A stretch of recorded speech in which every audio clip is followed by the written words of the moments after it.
Hello dear student, first section solve हो चुका है और मैं सचिन सेठ अब आपके साथ ग्रेविटी फिजिक्स फैकल्टी अब आपके साथ डिस्कस करने जा रहा हूँ सेक्शन 2। नाम था स्टेम सेक्शन। कुछ लगा बच्चों का नया होगा, अरे स्टेम कुछ नहीं था, पुराना कॉम्प्रिहेंशन टाइप बस नए तरीके से पूछ लिया। आइडिया 10,000 बच्चों को बेवकूफ़ बनाए, कुछ डिफरेंट करते हैं, बच्चों को थोड़ा परेशान करते हैं, क्वेश्चन पूछ के प्रेशर उससे उनका दिल नहीं भरता। स्टेम टाइप क्वेश्चन भाई ठीक है, अरे सिंपल भाई कॉम्प्रिहेंशन टाइप ही तो है, बस न्यूमेरिकल में पूछ लिया आप लोगों से थोड़ा बेवकूफ़ बनाने के लिए, तो प्रेशर वो देते रहते हैं। क्वेश्चन भी क्या है देखो जरा, एक प्रोजेक्टाइल को फेंक दिया किसी एंगल पे और उसे एक्सप्लोड करा दिया है। भैया दिवाली आ रही है तो नॉर्मल पार्टिकल नहीं है, एक बम का गोला फेंका जा रहा है, हाईएस्ट पॉइंट पे पहुंच के एक्सप्लोड हो रहा है।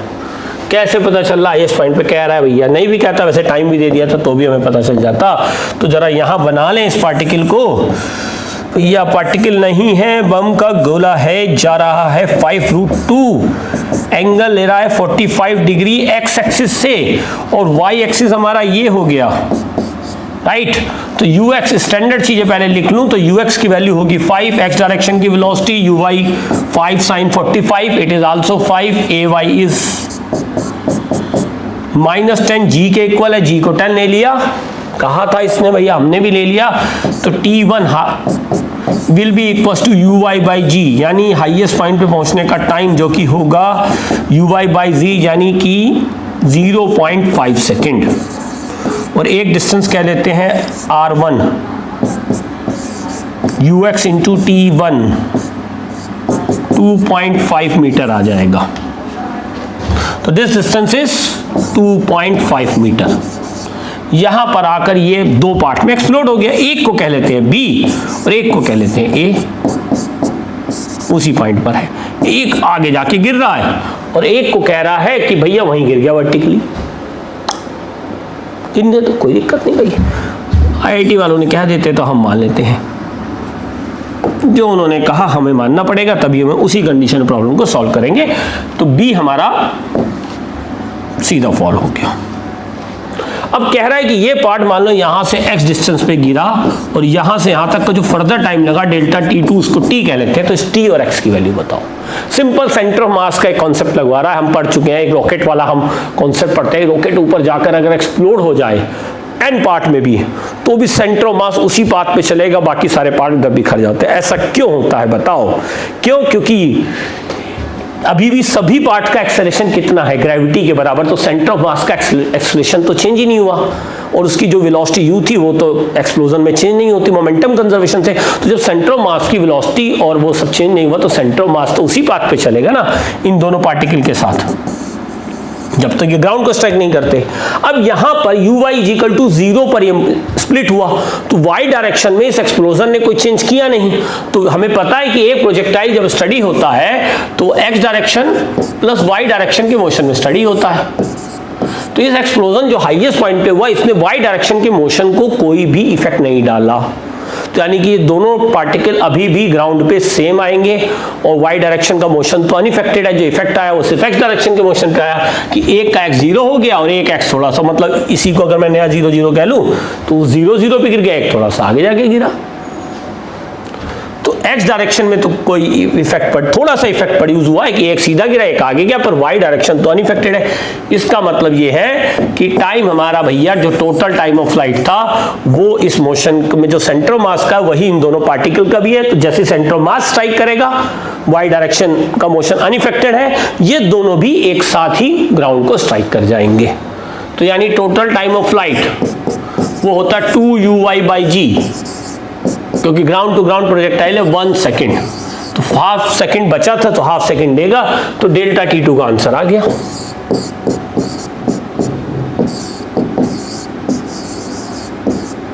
अब ये सेंटर ऑफ मास का पाथ है, इसकी रेंज अभी भी वही आनी है जो आती, दोनों साथ टकरा रहे हैं। तो ये रेंज r कैसे निकलती?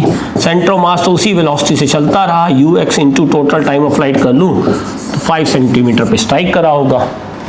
इस डिस्टेंस को x कह लो, इसको x1 कह लो, और ये जो रेंज है यही एक्सियम भी है हमारी। तो सिंपल सा हम फार्मूला लगा देते हैं,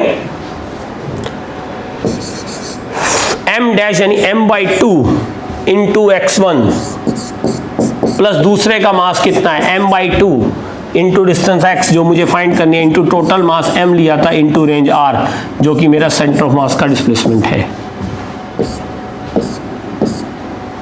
x1 कितना है 2.5 यानी 5/4 कह सकते 5/2 और एक 2 ये 5/4 plus x/2 is equal to 5। अगर 4 से मल्टीप्लाई कर दे तो 2x is equal to 20 minus 5 15 centimeter, तो x का आंसर हो गया 7.5। तो ये आंसर हो गया 7.5 और टाइम का आंसर हो गया 0.5। तो दो स्टेम सीरीज के दो सिंपल बेसिक क्वेश्चन थे, तो टाइम वाला आंसर हो गया 0.5 और डिस्टेंस x का आंसर हो गया 7.5 मीटर। तो दोनों स्टेम सीरीज एक simple basic comprehension type numerical है जो हमारे सॉल्व हो गए।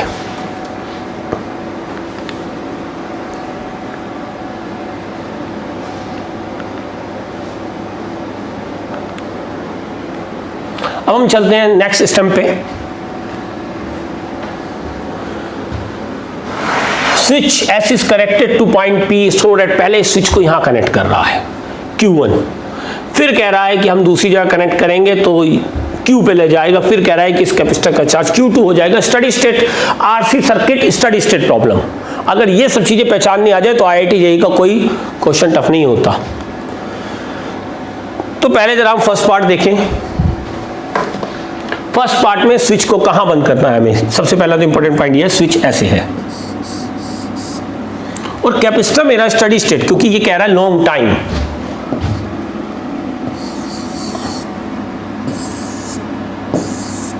ठीक है, लॉन्ग टाइम।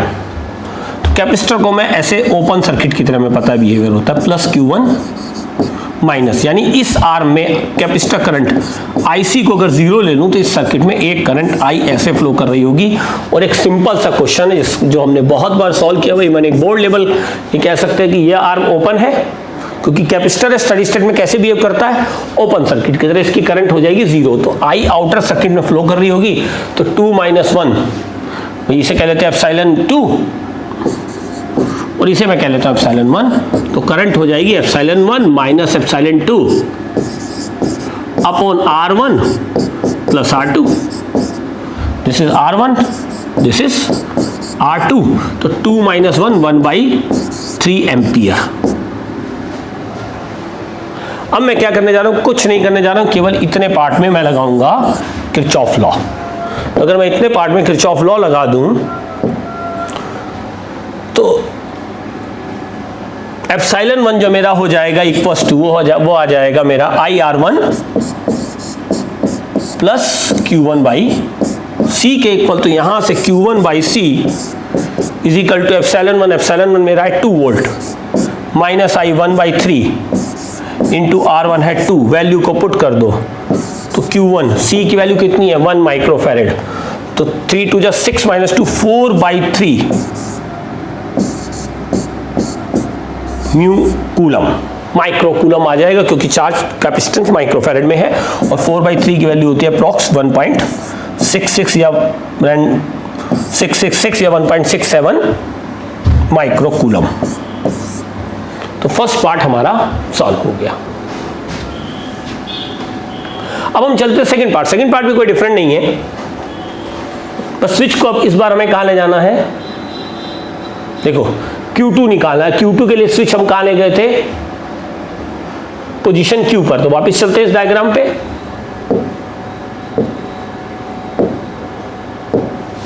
अब जरा देखिए स्विच को, जरा पोजीशन बनाए हम, स्विच को यहां लगा दो, करंट ऐसे फ्लो करेगी।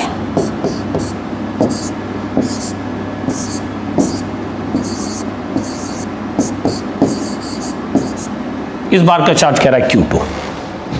अगेन स्टडी स्टेट है, ओपन सर्किट, ये प्रॉपर्टी यूज होनी थी। आरसी सर्किट का बेसिक क्वेश्चन है। तो I पहले निकाल लेते हैं, इस बार की करंट को हम I डैश कह लेते हैं। तो I डैश की वैल्यू कितनी हो जाएगी, ये बैटरी सर्किट से बाहर हो गई, epsilon 1 divided by R1 plus R2. This is R1, this is R2, तो 2 by 3। और ये एक छोटा सा लूप दिख रहा है, इस बार इधर लगा लो, फट से हो जाएगा क्वेश्चन। इसमें अगर हम किरचॉफ लॉ लगा लें तो किरचॉफ लॉ लगाने पर मेरी इक्वेशन आ जाएगी Q2 by C is equal to I dash R2। तो Q2 C तो 1 ही है, I डैश है 2 by 3 और R2 है 1, यानी 2 by 3 micro coulomb, 0.67 micro coulomb. ठीक है, बहुत सिंपल सी प्रॉब्लम थी और बेसिक तरीके से आसानी से हमने सॉल्व कर ली। राइट, अब हम जरा इसका नेक्स्ट स्टेम देखते हैं भैया, stem series, the stem series. देखो, कॉम्प्रिहेंशन नहीं दे सकते थे, नया नाम जरूरी है, स्टेम सीरीज। अच्छा, इस क्वेश्चन को मैं बताऊंगा, ये जो क्वेश्चन है मुझे याद नहीं आ रहा है, पर मुझे ध्यान है, मैं क्वेश्चन को ऑलरेडी क्लास में कई बार ये डिस्कस कर चुका हूं। आर्काइव जो IIT JEE के प्रीवियस ईयर हैं, मैं इस समय मेरे दिमाग से स्किप हो रहा है, ये IIT JEE एडवांस के प्रीवियस ईयर्स में ये क्वेश्चन पहले आ चुका है। ठीक है, इसको कैसे करना है, बहुत आसान क्वेश्चन था। इसमें कहा गया कि भैया एक ड्रॉ करो, सेंटर है और हमें इसमें फाइंड करना था B और रेडियस ऑफ सर्किल, दो चीजें हमें इसमें फाइंड करनी थी। देखो, the value of R in metre और the value of B in metre. तो कह रहा है कि भैया एक इक्विपोटेंशियल सरफेस है, मान लो कोई इक्विपोटेंशियल सरफेस यहां पर बना लेते हैं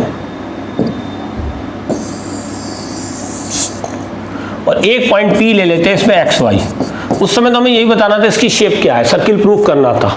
इसमें तो खैर बता दिया सर्किल आएगा। तो कह रहा है कि भैया इस पे जो है 0 0 है। मान लो ये डिस्टेंस मेरी R1 है और ये डिस्टेंस मेरी है R2, ये इक्विपोटेंशियल सरफेस है।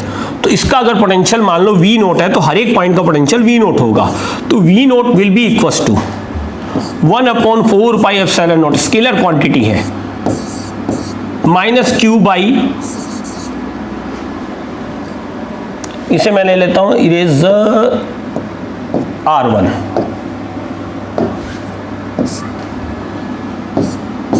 Plus Q by √3 divide by R2। Simple potential का formula superposition V1 plus V2, और V नोट की वैल्यू इस प्रॉब्लम में 0 दी गई है और ये किसी भी पॉइंट का पोटेंशियल V नोट 0 होगा because it is equipotential surface. तो यानी any value of general XY, कोई भी वैल्यू ले लो, ये वैल्यू तो 0 होनी है। तो इसको अगर मैं 0 पुट कर दूं तो मेरा आ जाएगा Q by R1 is equal to Q by √3 R2।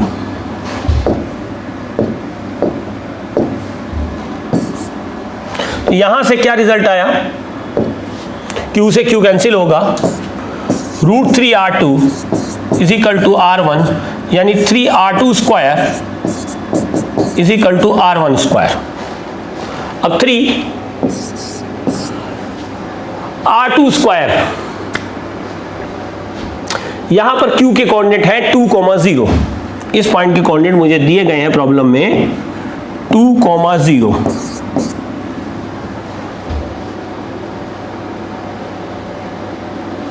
Right, तो 3 इंटू x माइनस 2 का whole square plus y square R2, x minus 2 का whole square plus y minus 0 का whole square is equal to R1। x minus, ये तो origin पर है तो इसके दोनों कोऑर्डिनेट 0 0 ही होंगे, x square plus y square. इसको एक्सपेंड करते हैं, सिंप्लीफाई कर लो। तो अगर हम इसको एक्सपेंड करेंगे तो ये हो जाएगा 3x square plus 3y square, यहां से आएगा माइनस 4x इंटू 3। तो 2 2 जा 4x, माइनस का 4x तो यहां से आ रहा है 3 और मल्टीप्लाई होगा, माइनस 12x।